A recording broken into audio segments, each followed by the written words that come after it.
এই সাহাবায়ে কেরাম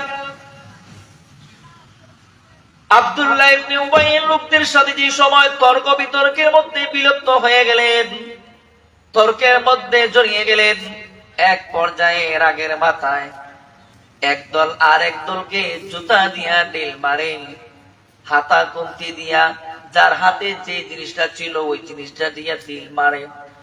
ঢিল মারতে মারতে এক পর্যায়ে হাতাহাতি শুরু হয়ে যায়। হাতাহাতি শুরু হওয়ার পরে রাগ কি হবে না বাড়ে? মাইরের সময় দেখছেন নি? যদি চিন্তা করে তার বডির দিকে তাকাইয়া আর যার সাথে ঝগড়া করবে তার বডির দিকে তাকাইয়া, কিন্তু রাত দিন ব্যবধান আছে, তারপর দায় কেন রইলে কুবাই নাই আছে না নাই?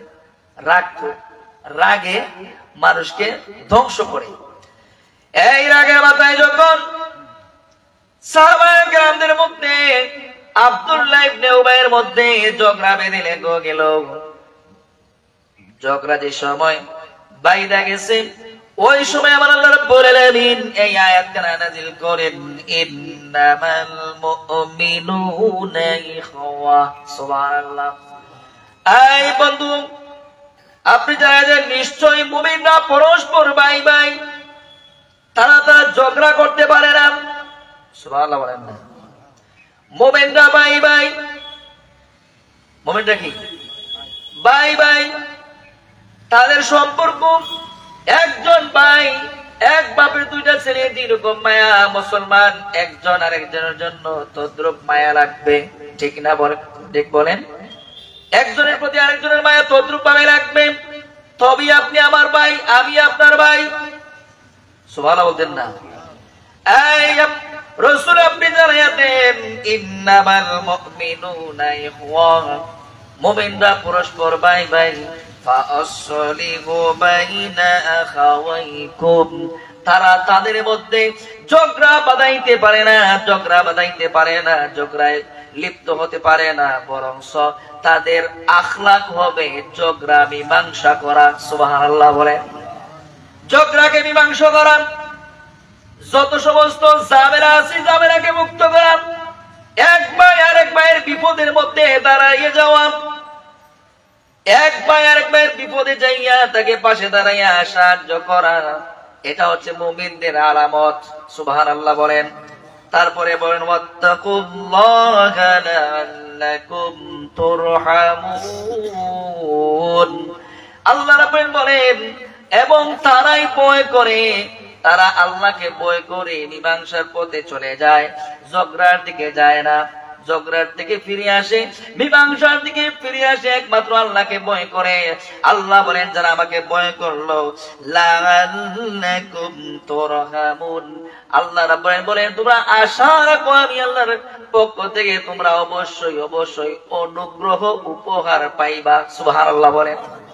তার প্রেক্ষিতে আমরা বুঝলাম মীমাংসার মধ্যে কোনো লাভ নাই। আসেনি? মীমাংসার মধ্যে আছে, আর মীমাংসা ছাড়া যত ঝামেলা আছে বেশি লাভ আসেনি? লাভ নাই। ঝগড়া করবেন, যাকে মারবেন তারও ক্ষতি, যিনি মারবেন তারও ক্ষতি, ঠিক না বলেন? ঠিক না বেটি? কিন্তু এই ঝগড়া বাঁধানোটা এখন মুরব্বীদের খাতারে চলে গেছে, ঠিক না বেটি? এখন দেখা যায়, আপনারা করেন না, এই জোয়ান ফুলাবাইন দেয় বুড়া তামায় ঘুরে বেশি, ঠিক না বেটি? বিচারে যাইয়া দুইজন দুই পক্ষে যা, আর বিচার থেকে যাইয়া ওই শাসলে যাইয়া দুইজন আবার ঝগড়া করে, তুমি অন্যায় কইছো আমি ন্যায় কইছি, আর হেই কইতেছে না আমি ন্যায় কইছি তুমি অন্যায় করছো। এরকম আছে না নাই? রাগ করছো? উচিত কথা, ঠিক না? আল্লাহ বলেন মীমাংসা, মীমাংসা মুমিনদের মধ্যে কোনদিন ঝামেলা থাকবে না, মীমাংসা হবে। সেই জন্য এক মুসলমান যদি অন্য কোন মুসলমানের সাথে ঝগড়া বাঁধতেই পারে, কারণ শয়তান মানুষের পেছনে লাগে, ঠিক না বেটি? লাগতেই পারে। আপনি একজন সুস্থ জ্ঞানের অধিকারী হিসেবে আমার আল্লাহ আপনাকে বিচারের একটা জ্ঞান দিয়েছেন, বুদ্ধি দিয়েছেন। যদি আপনি বিচার করে সুন্দর করে মীমাংসা করতে পারেন, আমার আল্লাহ তাদেরকে তাদের জন্য পুরস্কার রেখেছেন। জোরে কোন সুবহানাল্লাহ। তাদের জন্য কি পুরস্কার? আল্লাহর হাবিব সাল্লাল্লাহু আলাইহি ওয়াসাল্লাম বলেন, আল মুকসিতুনা ইনদাল্লাহি ইয়াওমাল কিয়ামাতি আলা মানাবিরা মিন নূরি আন ইয়ামিনির রহমান। সূরা কোন সুবহানাল্লাহ। আল্লাহ রাব্বুল আলামিনের হাবিব বলেন, এই উম্মতরা শুনে রাখো, যারা ন্যায় বিচার করে সঠিক সমাধান করে দেয়, কাল হাসরের ময়দানে আল্লাহ পাক রব্বুল আলামিন হাসরের মাঠে সিংহাসন বসাইবেন। ওই সিংহাসনের ডান দিকে ওই বিচারীদের সিংহাসন বিছাইয়া দিবেন। একটু জোরে কোন সুবহানাল্লাহ। তাইলে যারা এই যে আমার চাচারা দাঁড়িয়ে রাখছে সবার, যারা বিচার করেন, লাভ আছে না নাই? আসেনি? কত গোট টিকে রাখছেন, স্বামী স্ত্রীর ঝগড়া, ভাইয়ে ভাইয়ের ঝগড়া, ভাই বোনের ঝগড়া, দাদা নাতি ঝগড়া, এরকম অনেক মুরব্বী সমাধান করছেনই না? তাইলে এদের উপকার আল্লাহ করবেন হাসরের মাঠে। সুবহানাল্লাহ বলেন। এদের জন্য পুরস্কার আছে কোথায়? হাসরের মাঠে। আর দুনিয়াতে সে একজন খাঁটি বিচারক। সুবহানাল্লাহ বলেন, আমিন বলেন। ওই ওমর ইবনে খাত্তাব রাদিয়াল্লাহু তাআলা আনহু খলিফা অবস্থায় দুইটা যুবক ছেলে আর একটা যুবক ছেলেকে ঠাইনা ঘেসরাইয়া ওনার কাছের মধ্যে নিয়ে আসছে। আয়েশা বলতেছে, ও খলিফা, এই লোক, এই যুবক লোকটা আমার বাবাকে সে হত্যা করেছে, তাকে ফাঁসি দিয়ে দেন, আমার বাবার হত্যার বিচার আমরা চাই। সুবহানাল্লাহ বলেন। এবার ওমর খলিফাতুল মুসলিমিন ডাক দিয়া বলেন, পুরো ঘটনা আমাকে খুলে বলো, কি হয়েছে? কিসের জন্য তোমার বাবাকে মারলো আর কেনই বা মারছে তা জানতে হবে। এবার ওই যুবক ছেলেটাকে জিজ্ঞাসা করেন, ও যুবক রে, কিসের জন্য তুমি তার বাবাকে মারলা, কেনই মারলা, একটু খুলে বলো। ওই যুবক লোকটা ডাক দিয়া কয়, আমিরুল মুমিনিন, আমি আমার বাড়ি থেকে মাইলের পর মাইল দূরে একটা এলাকায় কাজের মধ্যে ছিলাম, পেরেশানি করেছি, পরিশ্রম করেছি, ক্লান্ত হয়ে গেছি। আমার সাথে ছিল আমার একটা বাহন ঘোড়া। ওই ঘোড়াকে একটা খেজুর গাছের মধ্যে বাইরা আমি খেজুর গাছের নিচে ছায়ার মধ্যে একটু আরাম করতে চেয়েছিলাম। ক্লান্ত শরীর, সেই কারণে ঘুম লেগে গিয়েছিল। ঘুম থেকে উঠে দেখি আমার ওই গাছের মধ্যে বাঁধা ঘোড়াটা নাই। সুবহানাল্লাহ বলেন। নাই নাই, চারদিক থেকে খুঁজলাম, কিন্তু ঘোড়াটাকে পাইলাম না। আমি খুঁজতে খুঁজতে ওই যে বৃদ্ধটা মারা গেছে, ওই বৃদ্ধটার বাগানের মধ্যে গেলাম, যাইয়া দেখলাম ওই বৃদ্ধের বাগানের মধ্যে আমার ঘোড়াটা শুয়ে রয়েছে। কাছে গেলাম, যাইয়া দেখলাম আমার ঘোড়াটা মারা গেছে। সুবহানাল্লাহ বলেন। মারা গেছে। জিজ্ঞাসা করলাম, আমার ঘোড়াটা মারলো কে? এই যুবক দুইটার বাবা, এই বৃদ্ধ লোকটা ডাক দিয়া বলতেছে, যুবক রে, আমি মেরেছি। কিসের জন্য আমার উটকে আপনি মারলেন, আমার ঘোড়াকে আপনি মারলেন? ওই মুরব্বী ডাক দিয়া কয়, আমাকে উত্তর দে, যুবক রে, তোমার এই ঘোড়াটা কেন আমার বাগানের মধ্যে ঢুকলো? আমার এই গাছগুলো নষ্ট করেছে, আমার এই ফলগুলো নষ্ট করেছে, সেই কারণে আমি লাঠি দিয়ে আঘাত দিয়েছিলাম, হঠাৎ করে মারা গেছে। কিচ্ছু করার নাই। তোমার উট কেন, এই ঘোড়া কেন আমার এই বাগানের মধ্যে আসবে? এরকম কিছু গাড় দেওয়ার লোক আমরা সমাজও আছে না নাই? ভুল স্বীকার করার পরেও হইব না, না হইতো না, আছে না নাই? এই এক পর্যায়ে যখন আমি বৃদ্ধ লোকটার সাথে তর্কাতর্কি করলাম, তর্কের ফাঁকে নিয়ে আমার রাগটা একটু বেড়ে গেল। বেড়ে যাওয়ার পরে আমার হাতের কাছে পেলাম একটা পাথর। পাথর দিয়ে আমি বৃদ্ধ লোকটার মাথার মধ্যে ঢিল দিয়েছি। সে মারা যাবে এটা আমি বুঝতে পারি নাই। হঠাৎ করে দেখি লোকটা এই দাঁড়ানো অবস্থা থেকে ঝুলে হঠাৎ করে জমিনের মধ্যে পড়ে গিয়েছে। ও খলিফাতুল মুসলিমিন, ইচ্ছা করে আমি মারি নাই, রাগের বশত আমি লোকটাকে ঢিল দিয়ে ফেলেছি, আমার ভুল হয়ে গেছে, আমাকে ক্ষমা করে দিন। আমার অনাকাঙ্ক্ষিত ভাবে এই হত্যাটা হয়ে গেছে, আমি ইচ্ছা করে ওনাকে মারি নাই। জোরে কোন সুবহানাল্লাহ। ভুল স্বীকার করলে মাফ করে দেওয়াটাই উত্তম, ঠিক না বেটি? মাফ করলে আল্লাহ আপনার অবশ্যই উত্তম জাযা দান করবে, ঠিক না বেটি? বলেন। খলিফাতুল মুসলিমিন ডাক দিয়া বলেন, তুমি পাথর মারলা কেন?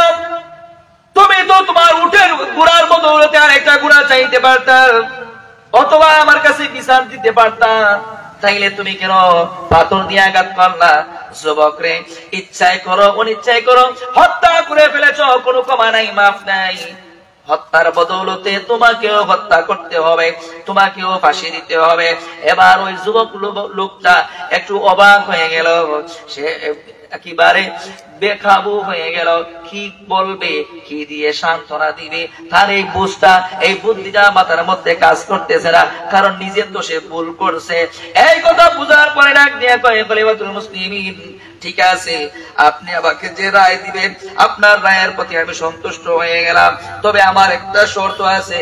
শর্তটা হলো, যদি আমাকে কিছুদিনের সময় দিতেন তাইলে বাড়ি থেকে চলে আসতাম, সবাইকে বলে আসতাম নতুন বিয়ে করেছি, এই স্ত্রীর সাথে দেখা করতাম, মা বাবার সাথে দেখা করতাম, কিছু পাওনাদার আমার কাছে ঋণ পাইতো, ঋণগুলা দিয়ে দিতাম, কিছু আমানত আমার কাছে জমা ছিল, ওই আমানত গুলো দিয়ে আসতাম। সুবহানাল্লাহ বলেন। এবার খলিফাতুল মুসলিম বলেন, তোমাকে আমি চিনি না, তুমি আমাদের এলাকার নয়, তাহলে তোমাকে কিভাবে যেতে দিতে পারি? তুমি এক কাজ করো, তুমি যেতে পারো, তোমার বদৌলতে যদি কাউকে জামিন রাইখা যাইতে পারো তাহলে সীমিত সময়ের জন্য তোমাকে ছাড়তে পারি। সুবহানাল্লাহ বলেন। কিরকম বিচারি? আর যদি আমরা এলাকাতে এরকম বিচারি হইতো, সাথে সাথে বিচার শুরু, এই মুহূর্তে কোন সময় নাই, সুযোগ নাই, আছে না নাই? জোরে কন্যা না বই না, আপনারা বিচার করেন, সমস্যা করেন নি। এবার যখন যুবকের কথা শোনার পরে উমরের মনের মধ্যে মনটা নরম হয়ে গেল। উমর কিন্তু খুব রাগী একজন সাহাবী ছিলেন। সুবহানাল্লাহ বলেন। এমন রাগ ছিল, এমন ভয়, শয়তানও তাকে ভয় পাইত। উমর দুনিয়া থেকে বিদায় হওয়ার পরে ওই শয়তানকে যারা আল্লাহর ওলিগণ পাইতেন কিংবা যারা পাইতো, ওই সময় তারা জিজ্ঞাসা করতেন শয়তান কেন এইদিকে যায় না? শয়তান বলতো ওই জায়গা দিয়ে উমর গেছে, ওই উমর তো দুনিয়াতে নাই, তারপরে যাও না কেন? কয় নাই, তাতে কি হয়েছে? যে রাগ যদি তার রাস্তা দিয়ে আমি যাই তাহলে যে বেটা খবর থেকে ওইটার জুতা দিয়া ফিরাইব, সেই কারণে বয়ে যাই না, মরি গেছে কবিতা, উমর মরতে পারে না, যে বেটা খবর দিয়ে উঠতে ফিরাইব, এলাই বয় করে যাই না। ভালো বলেন। ওই উমর ডাক দিয়া বলছেন, যুবক রে, কেউ যদি তুমি জামিন রাইখা যাইতে পারো তাহলে তোমাকে কিছু দিনের জন্য সময় দিতে পারি, দেখো কাউকে পাও কিনা। এবার ওই লোকটা ডাক দিয়া বলে, উমর রে, এই অত্র এলাকার মধ্যে আমি কাউকে চিনি না, কেউ আমাকে চিনে না, কে আমার জন্য জামিন থাকবে? তাইলে তোমার যাওয়া হবে না। হঠাৎ করে ওই মজলিসের মধ্যে কান তাইকা একজন যুবক সাহাবী দাঁড়িয়ে গেছেন, দাঁড়িয়ে বলতেছেন, আমার ভাইয়ের জামিনদার আমি হয়ে গেলাম। জোরে বলেন সুবহানাল্লাহ। মুসলমানদের বিপদে মুসলমান কিভাবে সাহায্য করে একটু খেয়াল করেন। এবার যখন মদিনার সবাই সমস্ত মানুষগুলা থমথম অবস্থা, নিজেরা চুপ হয়ে গেছে, জীবনে কোনোদিন লোকটাকে দেখে নাই, চিনা নাই, পরিচয় নাই, বাবাকে চিনে না, মাকে চিনে না, গ্রাম কোথায় তাও চিনে না, অথচ ওই লোকটার জামিন হয়ে গেছে। কি বুঝে হইল? কিসের কারণে হইল? কেনই বা হইল? সুবহানাল্লাহ বলেন। এই জিনিসটা গবেষণা চলতেছে।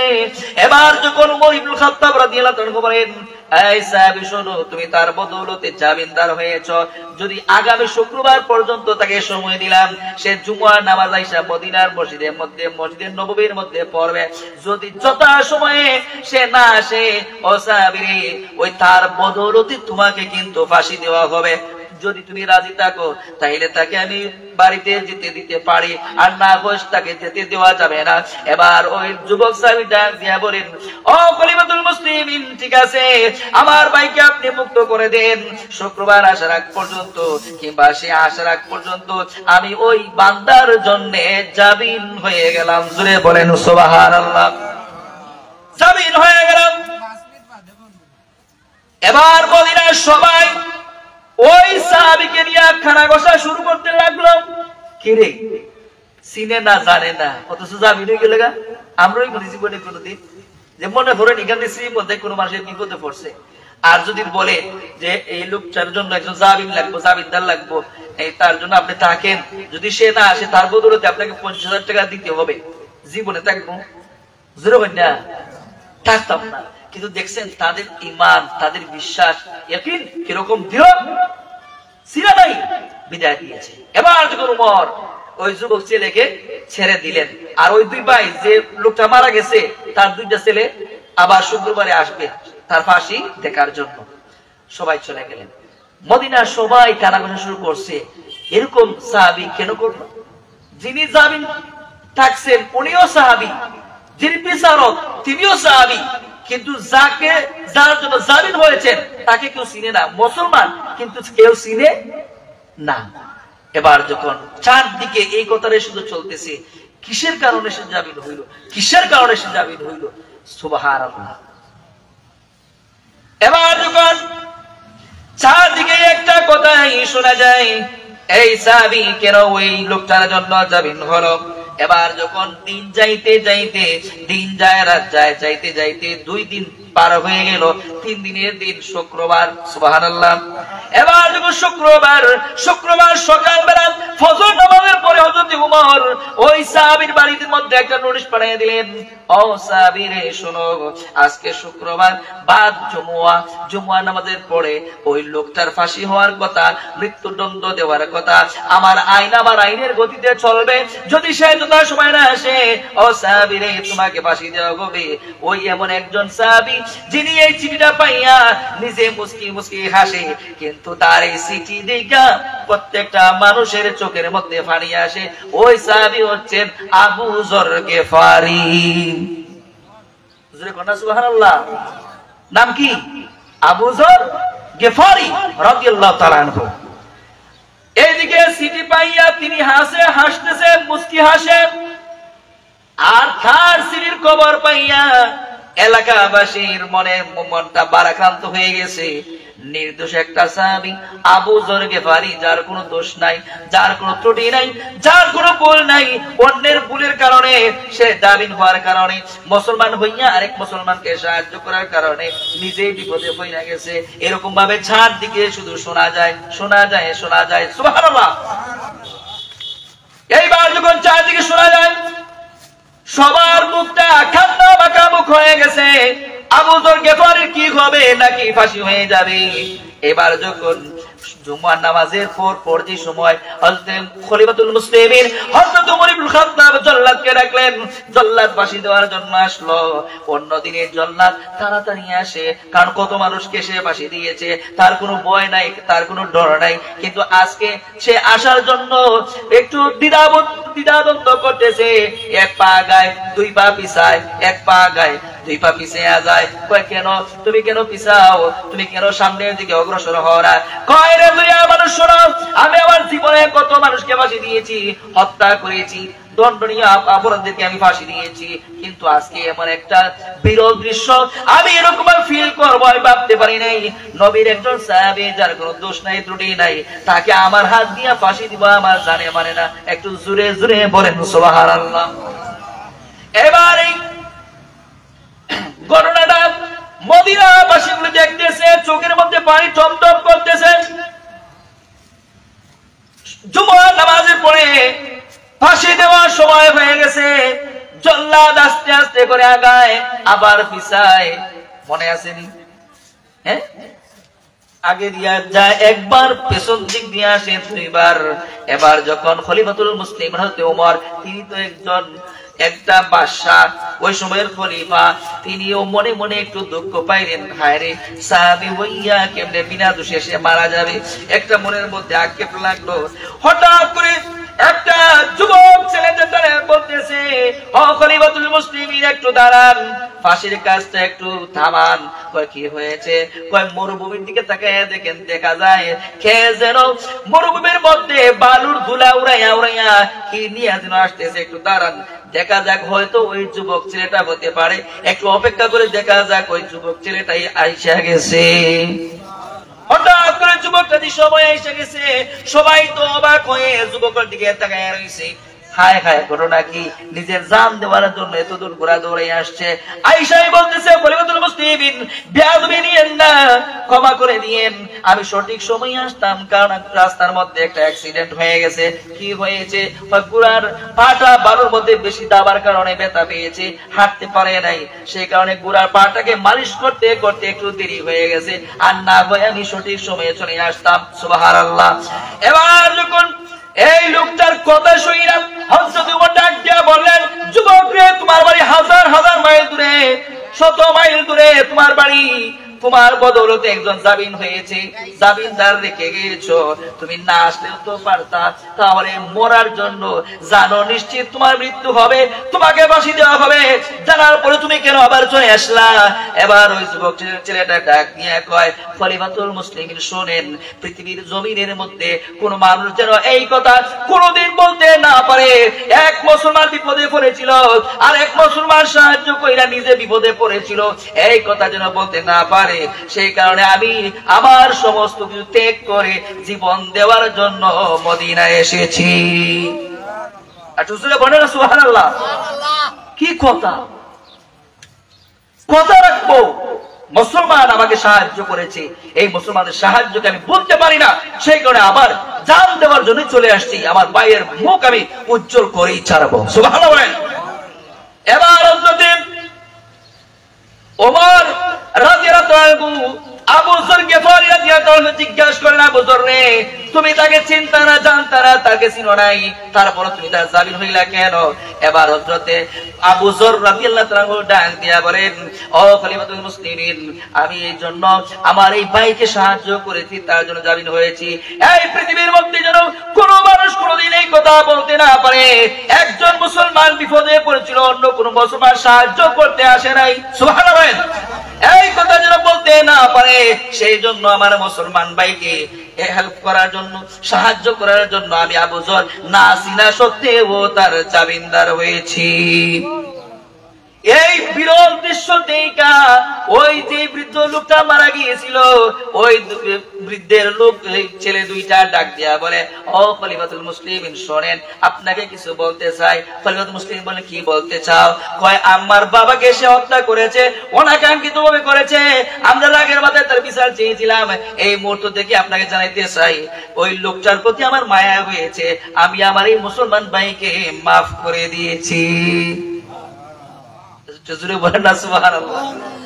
এবার উমর বললেন, তোমরা মাফ করলা কেন? তোমাদের বাবাকে হত্যা করছে, ফাঁসি বদলতে ফাঁসি হবে, হত্যার বদলতে হত্যা হবে।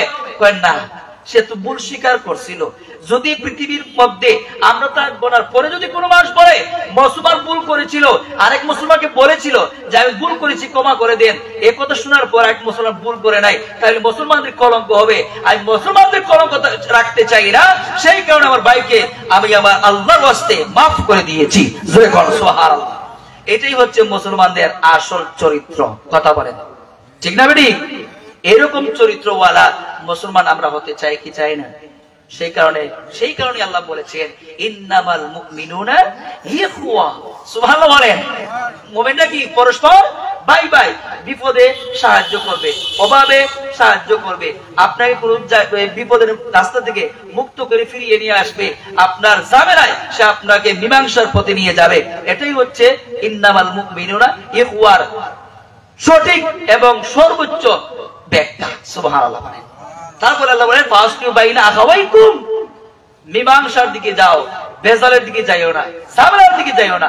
ওয়াত্তাকুল্লাহ, তোমরা যারা ভয় করো, লাআল্লাকুম তুরহামুন, অবশ্যই আল্লাহ পাক রব্বুল আলামিন আমাদেরকে মুসলমানদেরকে, ঈমানদারদেরকে, ন্যায় বিচারকদেরকে, ন্যায়পরায়ণ বাদশাদেরকে আমার আল্লাহ অবশ্যই করুণা দান করবেন। আল্লাহ আমাদের প্রত্যেককে ন্যায় বিচার করার, ন্যায় কথা বলার, হক কথা বলার সদা সর্ব সময় যেন আল্লাহ তৌফিক ভিক্ষা দান করেন। সকলে বলুন আমিন। ওয়া আখিরু দাওয়ানা আলহামদুলিল্লাহি রাব্বিল আলামিন। আসসালামু আলাইকুম ওয়া রাহমাতুল্লাহি ওয়া বারাকাতুহু। আল্লাহুম্মা আমিন। রব্বানা